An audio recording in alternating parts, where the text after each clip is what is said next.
Hello po mga kababayan, si Dante Maravillas. As you know, yung passport po ni Atty. Harry Roque, pati ni Cassandra Ong, kansilado na.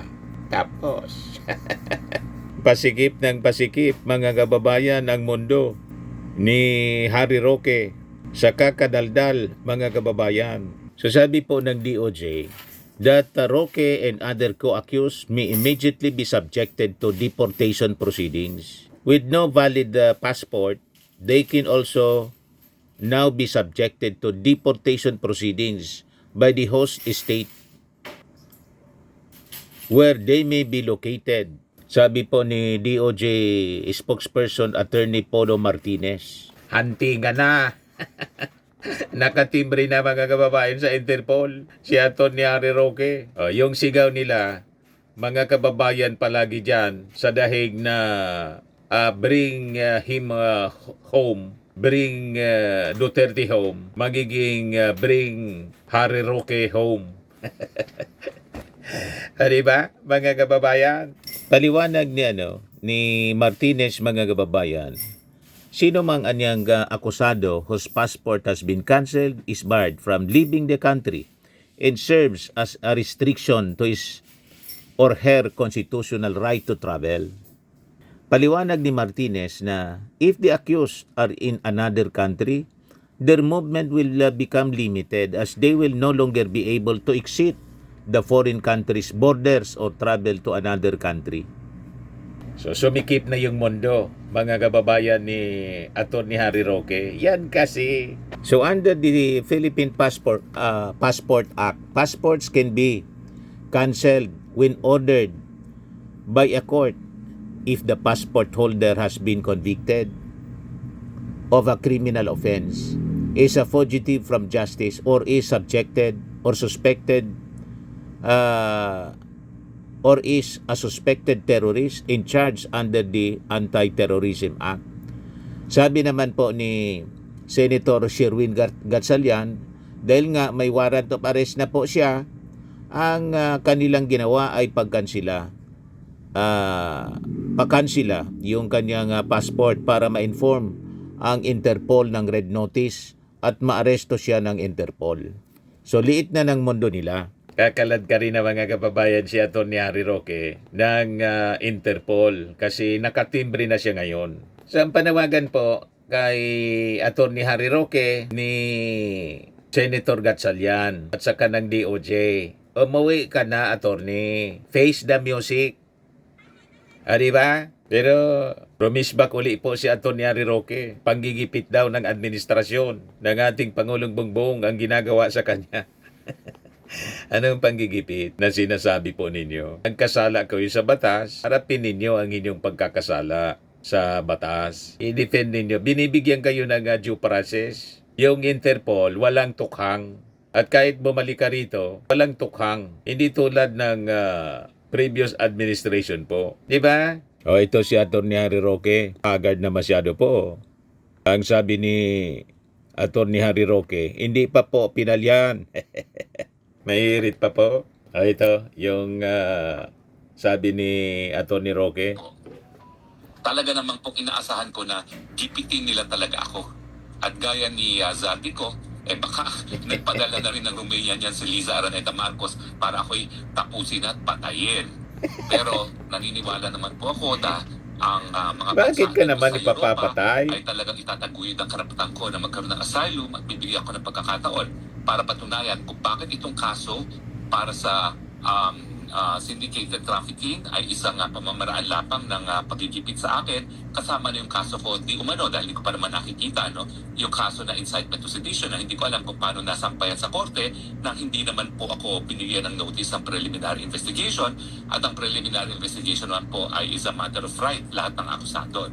So sa akin po, ulitin ko, yan po ay panggigipit sa akin dahil wala pong ebidensya na ako'y nag-recruit ng kahit sino para pagsamantalahan ang kanilang trabaho. Wala rin pong kahit anong ebidensya na nagpapakita na ako'y nakipagsabuatan sa ganyang recruitment. Wala po talagang ebidensya na ginamit ang mga kapulisan, yung PAOCC, kung hindi unang-una yung pagsama ko kay Cassandra Ong para sa rescheduling of payment sa PABCOR na wala naman pong illegal yan. At pangalawa, yung pag-represent ko sa Whirlwind Corporation at hindi po Lucky South ang naging kliyente ko, Whirlwind Corporation, para nga po sa kasong ejectment na sa hanggang ngayon ay nakabinbin sa hukuman. Yan po ay trabahong abogado. Wala po kahit anong kriminal sa aking ginawa. Sa tingin ko po, Yun naman pala yung paniwala po ninyo. Bakit hindi ka umuwi para harapin frontally, harapin yung mga kaso, yung mga aligasyon laban po sa inyo? Bakit po kayo nagtatago? At yung claim po ninyo na ipapapatay kayo, malabo po. Nasanay kasi kayo sa kill ng previous administration. Hindi na po ito Duterte administration. Sa Duterte administration lang po yung kill. Pero sa Marcos administration, due process po ang pinaiiral dito. Naintindihan mo, Harry Roque? Anong motibo? Bakit kayo papapatay? Diba? Walang ganong mindset ang Marcos administration. Kaya sabi ng mga netizens, uwi ka na, buhaya. Sabi ni RG Quirino, bring home bading home. Sabi ninyo James House, he looks more stressed than ever. Sabi ni Trex Des, Karokwe, nagdamit in PA. You see?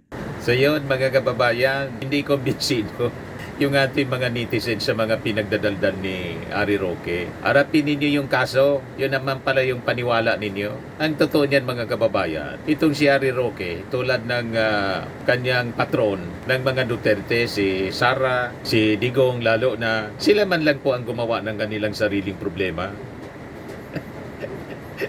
Kung hindi sila gumawa ng katarantaduan, wala silang mga kasong kinakaharap.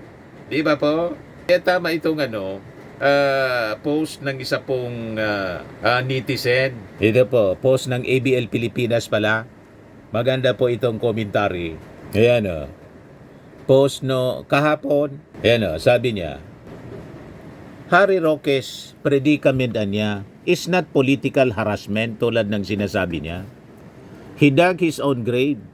Inaakusan niyang hinaharas siya ng Marcos administration. Bakit ka naman iharas? O diba? Ang kaso po ninyo, nagugat doon sa mga ginawa ninyong katarantaduhan. Involvement in human trafficking in abuse at the Lucky South 99 Philippine offshore gaming operator in Puracpa, Pampanga. Qualified human trafficking yung kaso. Tapos sasabihin mo political harassment. Kaya sabi po ng ABL Pilipinas, let's be honest. The easiest excuse in Philippine politics is to cry political persecution. The moment the law comes knocking, in Harry Roque, once the loudest defender of Rodrigo Duterte, is now singing the familiar song. But here's the thing, his predicament is not about politics. It's about consequences. For years, Roque built his brand on fiery defenses, legal acrobatics, in the kind of loyalty to the Duterte machinery that often blurred the line between a spokesperson and attack dog. But none of the changes one fact. Yung kaso niya laban sa kanya are not rooted in his political opinions. They are rooted in alleged actions tied to a Pogo hub embroiled in trafficking, torture, and illegal operations. You don't get an arrest warrant, a red notice request, and a move to cancel your passport because you praise Duterte too much. You get all that because authorities believe there is probable cause supported by evidence, witnesses, and legal proceedings. Calling this harassment is an insult to people who experience actual political persecution. Let's break it down, sabi po ng ABL Pilipinas. Yung kaso niya is not about speech, it is about conduct. This is not about viral quote, a press briefing, or his die-hard loyalty to Duterte. It's about alleged involvement, direct or indirect, in a Pogo hub linked to qualified human trafficking, one of the gravest crimes under Philippine law. Pangalawa, it's not the government that politicized this. Si Roque niya ang gumawa ng politika dito, pinulitika niya.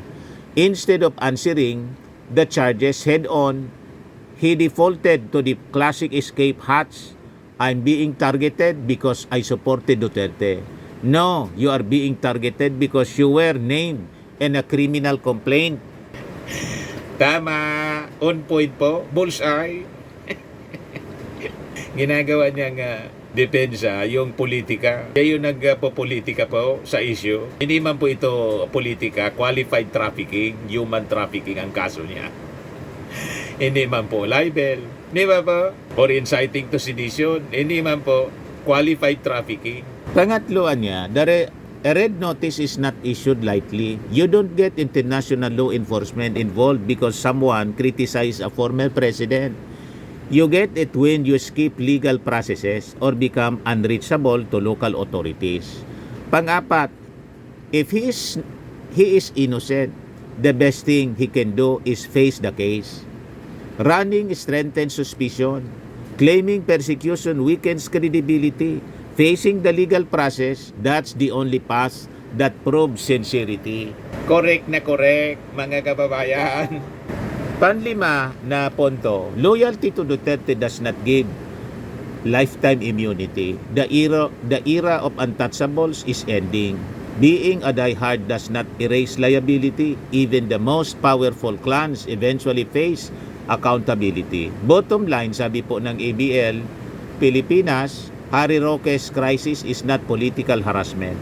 It's the direct result of the decisions he made, the circles he moved in, and the risk he took. In the end, it's simple. He dug his own grave. Now he has to climb out of it, not by shouting persecution, but by answering the charges. Maliwanag po, mga kababayan. Kaya hindi uobra itong mga sinasabi ni Atty. Harry Roque na political persecution. Ginagamit mo lang po ang issue kay Digong. Hindi ka man nga kailangan ni Digong. Hindi ka kinuha ang abogado ni Sara. Kaya lang, dumidikit kang dumidikit para hoping na magagamit mo siya sa iyong application for political asylum.